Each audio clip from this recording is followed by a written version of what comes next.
Hello दोस्तों, आप लोग कैसे हो।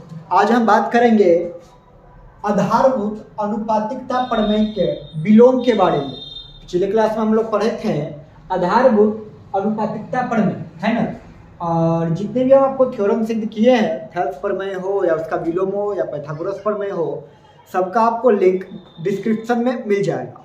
दूसरी बात कि अगर मेरे चैनल को आप लोग सब्सक्राइब नहीं किया तो सब्सक्राइब करें, लाइक करें और बेल आइकन को अवश्य दबाएं ताकि आने वाले वीडियो का नोटिफिकेशन आप लोग को मिलता रहे। दिया हुआ है साधारण प्रतिज्ञा में क्या, सबसे पहले आधारभूत अनुपातिकता प्रमेय के विलोम में आपको साधारण प्रतिज्ञा में क्या दिया हुआ उसको जरा हम देख लेते हैं, समझ लेते हैं। है क्या, यदि कोई रेखा किसी त्रिभुज की दो भुजाओं को समान अनुपात में विभाजित करती है तो यह रेखा तीसरी भुजा की क्या होती है, समांतर होती है। समांतर के बारे में हम समझा दिए थे आप लोगों को कि समांतर का मतलब क्या होता है ना। अगर वो नहीं जानते हैं तो पिछले वीडियो में आप लोग जाकर के देख सकते हैं या फिर आपको डिस्क्रिप्शन में लिंक मिल जाएगा, वहां से भी आप लोग है ना देख सकते हैं। तो सबसे पहले हम बताते हैं कि जब भी कोई प्रमेय सिद्ध करते हैं तो सबसे पहले क्या जरूरी पड़ता है, साधारण प्रतिज्ञा का जरूरी पड़ता है, जो आपको याद रखना पड़ता है। उससे आगे क्या है, विशेष प्रतिज्ञा, है ना। चलिए विशेष प्रतिज्ञा लिखते हैं।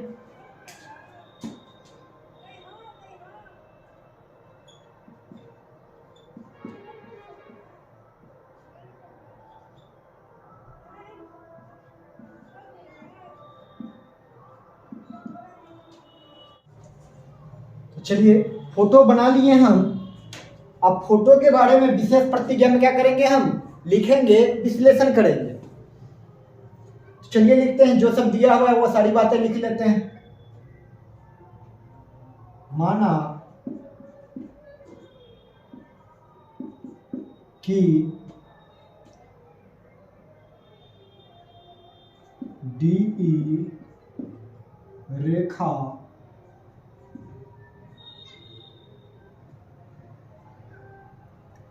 त्रिभुज ABC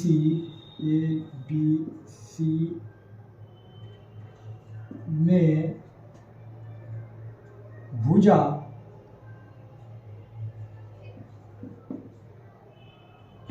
AB तथा AC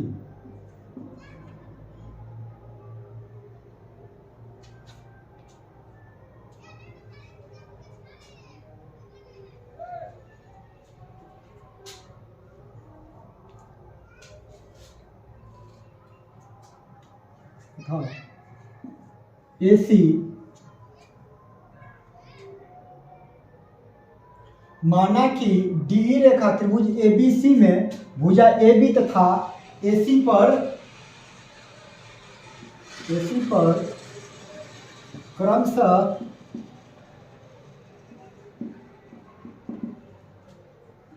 पहले AB लिखे हैं, तब लिखेंगे बिंदु D तथा E पर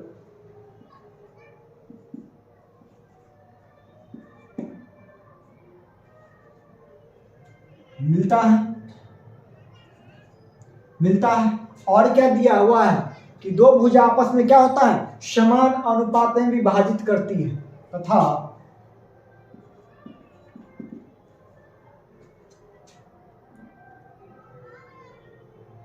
AD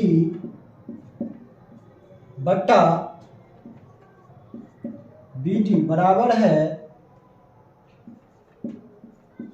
AE बट्टा C का। ये क्या है, समान अनुपात में विभाजित करती, जो आपको साधारण प्रतिज्ञा में बोला है ना, वही क्या कर लिए, वैसा हम क्या कर लिए, फोटो बना लिए। उसके बारे में क्या किया, हम विशेष प्रतिज्ञा में विश्लेषण कर लिए कि माना कि क्या है, डी रेखा जो है त्रिभुज ABC में AB पर कहाँ मिलती है, D बिंदु पर, AC पर E बिंदु पर मिलता है ना, लिख लिए। तथा आपको ये भी दिया है कि दो भुजा क्या करती है, समान अनुपात में विभाजित करती है। तो समान अनुपात में क्या करिए, दोनों भुजा विभाजित करते तो लिख लिए एडी बट्टा बीडी और एई बट्टा ईसी लिख लिए हम। अब उसके बाद विशेष प्रतिज्ञा के बाद क्या करेंगे, है ना, सिद्ध करना। लिखिए, चलिए सिद्ध करना।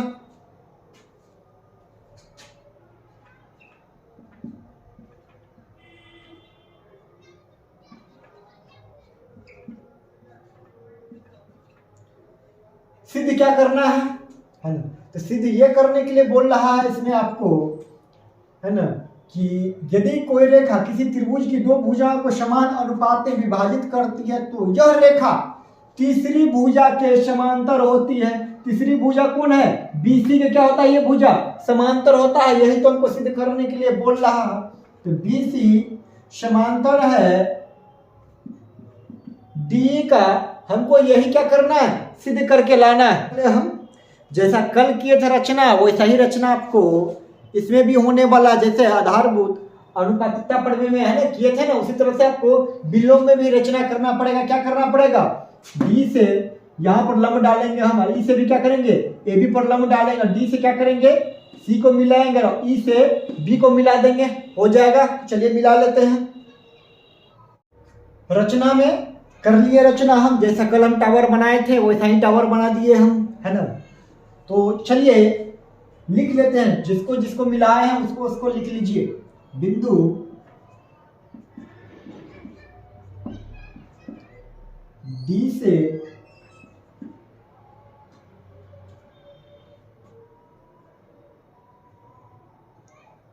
डी से डीएम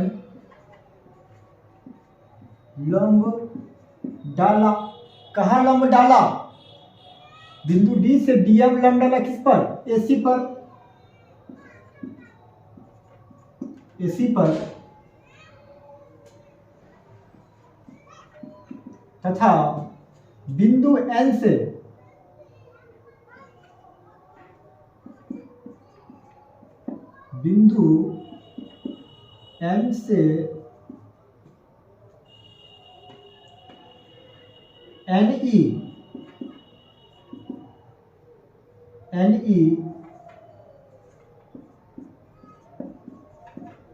एनई क्या किया, लंब डाला किस पर, एन से एनई लंब डाला ए बी पर।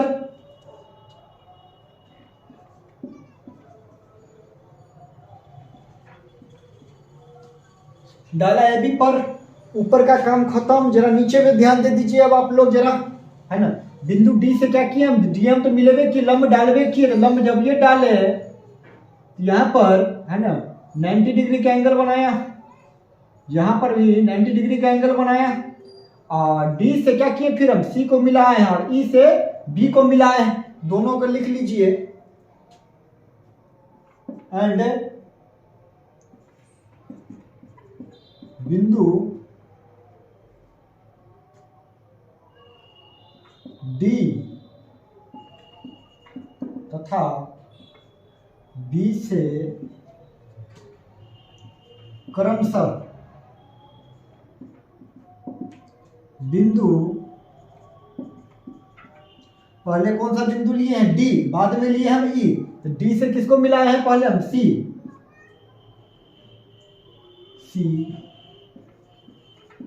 तथा ई को मिलाया। ये जरूरी नहीं होता है कि जो भाषा हम लिख रहे हैं उसी तरह से लिखिएगा। भाषा एक है ना, एक चीज के बताने का और भी बहुत सारे तरीका हो सकता है। जैसे हम बोल रहे हैं कि मैंने आम खाया, है ना, चाहे ये भी बोल सकते हैं कि हम जो है ना आम खा लिए हम, है ना। या फिर ये भी कोई बोल सकता है कि हम, है ना, एक मैंगो खाए हैं हम, है ना। या फिर उसको किसी भी तरीका से आप बोलिए, बस बात को जाहिर करना है। जो हम काम किए हैं उसको हमको बताना है, किसी भी तरीका से बताइए, लेकिन बताइए आप किसी भी तरीका से। जरूरी नहीं कि आप किसी, है ना, हम जो बोले भाषा बोल दिए या फिर जो किताब भाषा बोल दिया उसी को रट करके वही चीज लिखना है, ये कंपलसरी नहीं है। आपको जैसे समझ में आता है वैसा आप लिखिए, बस भाषा सही होना चाहिए, बातें सही होना चाहिए। रचना के बाद क्या करेंगे, प्रमाण।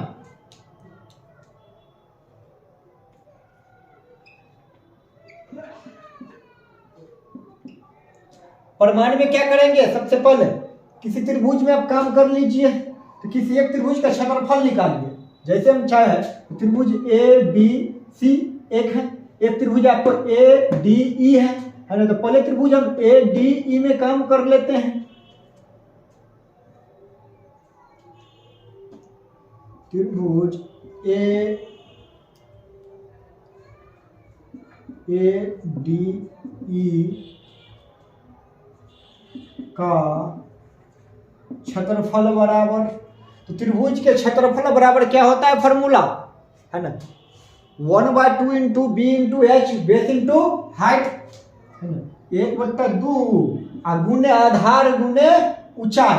तो ध्यान दीजिएगा त्रिभुज ए डी ई में है ना, दो तरफ से ऊंचाई, एक तो ऊंचाई हो गया आपको एन ई, दूसरा ऊंचाई कौन है आपको डी एम है, दो ऊंचाई है।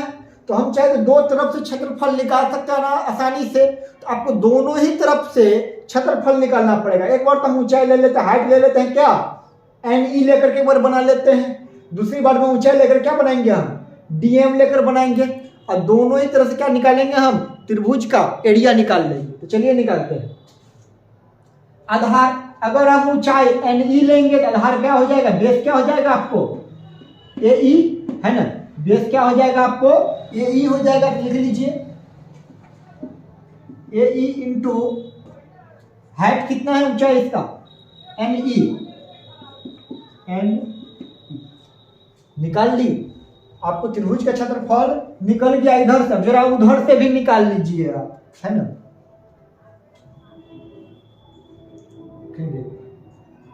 त्रिभुज यहां पर लिख दीजिए पुनः, त्रिभुज ए डी ई का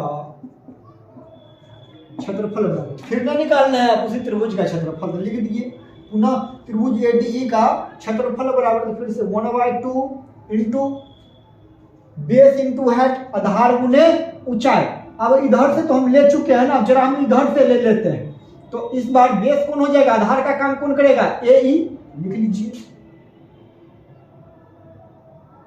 देखिए यहाँ मिस हो गया है, यहाँ पर ए ई थोड़ी है, यदि हाइट हम एन ई लिए तो बेस कौन होगा, ए डी ना होगा।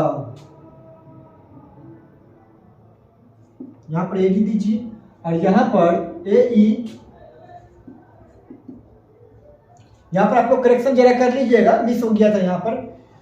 तो आधार कौन हो गया ए ई, और ऊंचाई हाइट कौन सा हो गया डीएम। डीएम पहले ऊंचाई कौन सा लिए थे हम, एन ई लिए थे, अब ऊंचाई क्या ले रहे हैं हम, डीएम ले रहे हैं, है ना।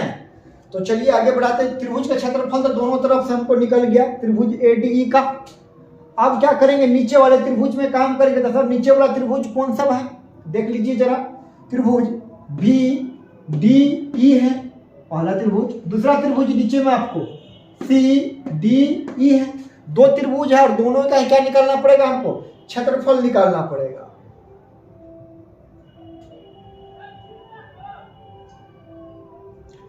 तो नोट कीजिए आप लोग, स्क्रीनशॉट लीजिए या फिर नोट में आप लोग नोट कर लीजिए इसे, है ना। ये आपको बोर्ड में जो इस बार एग्जाम होने वाला है उसके व्यू से भी है, जो नए बच्चे जो प्रिपरेशन कर रहे हैं 10th का उसके लिए भी ये है आपको। तो दोनों तरफ से हम क्षेत्रफल निकालने के बाद अब निकालेंगे त्रिभुज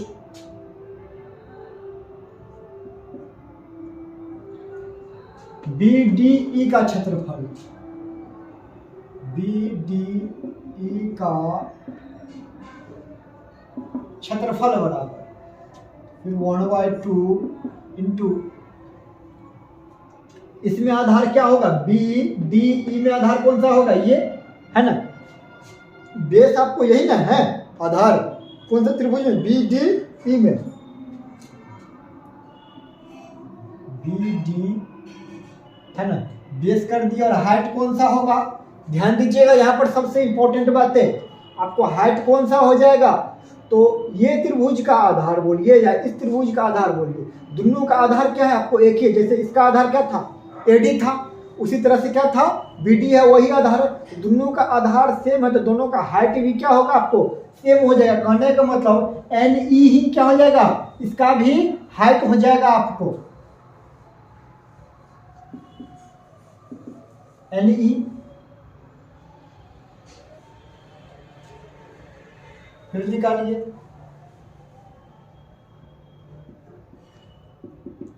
पुनः त्रिभुज सी डी ई का क्षेत्रफल, सी डी ई का क्षेत्रफल बराबर 1/2। इस बार बेस कौन सा हो जाएगा आधार आपको, बी डी पहले लिए थे त्रिभुज बी डी ई में, अब सी डी ई में ले रहे हैं तो आधार कौन सा हो जाएगा, सी ई हो जाएगा।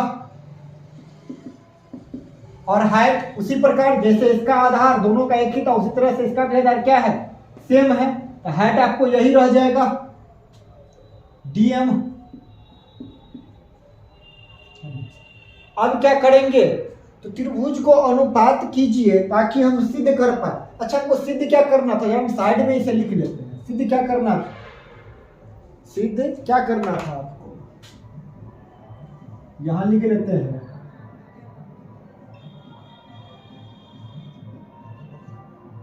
सिद्ध करना था कि भुजा क्या होगा, समांतर होगा, बीसी समांतर होना चाहिए था डी, यही ना समांतर हमको करना है। तो हम क्या बोले कि अगर अनुपात बराबर हो जाए, जो अनुपात दिया हुआ था, अनुपात क्या दिया हुआ था जरा हम इसको भी नोट कर लेते क्योंकि इसका काम होने वाला है। ये दिया हुआ था हमको प्रश्न में, ये आपको थ्योरम में ही दिया हुआ है कि एडी बट्टा बीडी और एई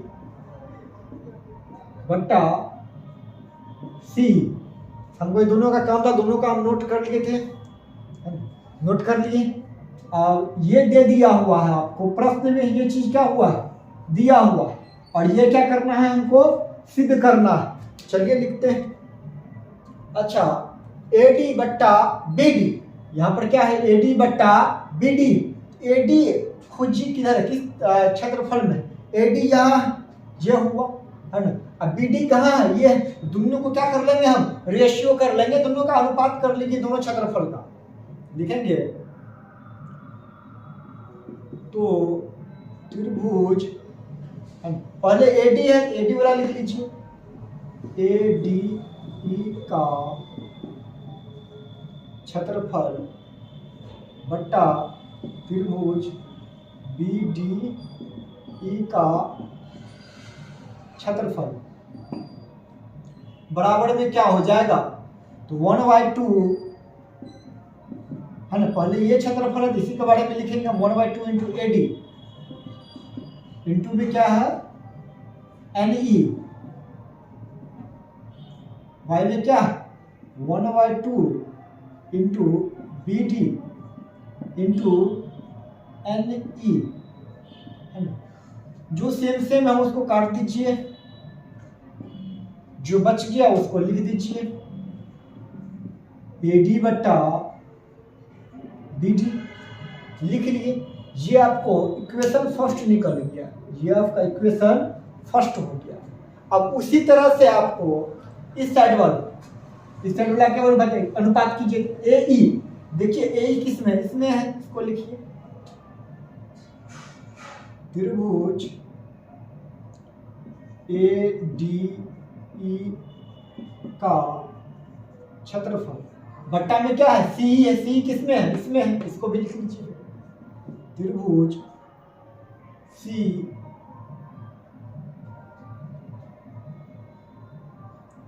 सी डी ई का क्षेत्रफल बराबर लिखिए 1/2, आधार कौन है ए ई, हाइट क्या है डीएम,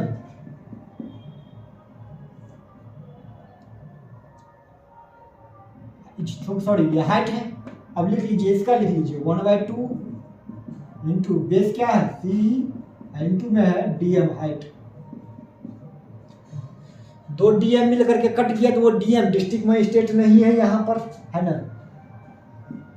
चलिए डीएम से डीएम गया, 1/2 से 1/2 गया, बच क्या गया AEYC। आपको ये हो गया इक्वेशन सेकेंड। अच्छा ये दोनों हमको आ गया और ये दोनों क्या दिया हुआ हमको, प्रश्न में ही दिया हुआ है, तो लिख लेंगे चूंकि दिया हुआ है, क्या दिया हुआ है,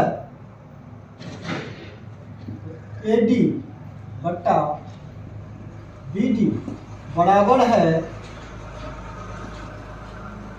AE बट्टा CE।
तो अगर अनुपात दिया हुआ है इस तरह से क्या हो गया, दोनों अगर बराबर हो गया आपस में तो क्षेत्रफल भी क्या हो जाएगा, बराबर हो जाएगा। तो क्षेत्रफल को बराबर कीजिए,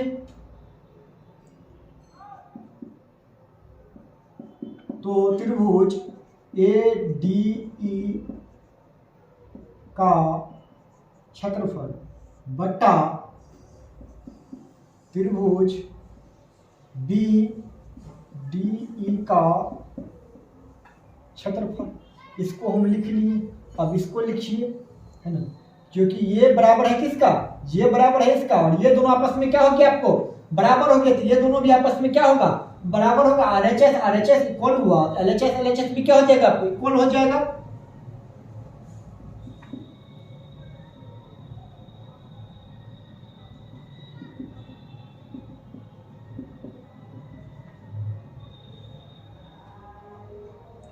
बटा CDE का क्षेत्रफल, दोनों बराबर हो गया, है ना। अब क्या होगा, तो ये आपस में, ये आपको और ये क्या हो जाएगा, कट जाएगा, डिवाइड हो जाएगा। और डिवाइड जब ये हो गया तो जो बच गया आप उसको नोट कर लीजिए। तो नोट करने से पहले जरा इसको मिटा देते हैं, तो आप पहले नोट कर लीजिए नोट्स में, और इसको फिर हम मिटाते हैं। दोनों कट गया तो बच क्या गया, 1 त्रिभुज BDE का क्षेत्रफल बराबर 1 CDE का क्षेत्रफल, है। बोलेगा सर जी ये ऊपर में 1 रह गया, तो आप क्या कीजिएगा, क्रॉस मल्टीप्लाई कर लीजिए, इसको इससे गुना कर लीजिए और इसको इससे गुना करके आप लिख लीजिए। इसको अगर हम इससे गुना करें 1 से तो कोई फर्क नहीं पड़ेगा, यहां लिख लेते हैं हम त्रिभुज BDE का क्षेत्रफल बराबर हो जाएगा त्रिभुज CDE का क्षेत्रफल। दोनों क्षेत्रफल आपस में क्या हो गया, बराबर हो गया। अच्छा क्षेत्रफल अगर बराबर,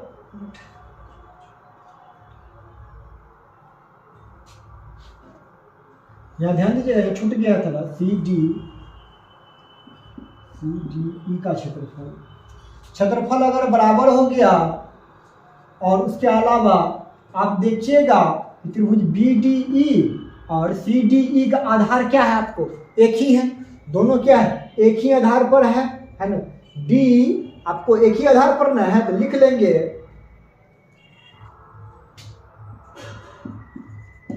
साथ ही त्रिभुज BDE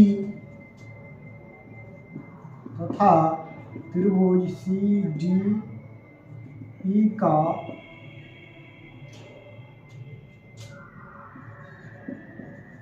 आधार DE के एक ही ओर स्थित है ना। एक ही ओर स्थित है, ये एक ही ओर स्थित है तो क्या हुआ, तो आपको ये भुजा और ये भुजा क्या हो गया, समांतर हो गया है ना। जब ये आपको दोनों का आपको एरिया क्या हो गया, इक्वल हो गया, दोनों का आधार क्या हो गया, एक ही हो गया। ये दोनों भुजा क्या हो जाएगा, आपस में समांतर हो जाएगा। BC समांतर हो जाएगा DE का, BC समांतर D हो गया।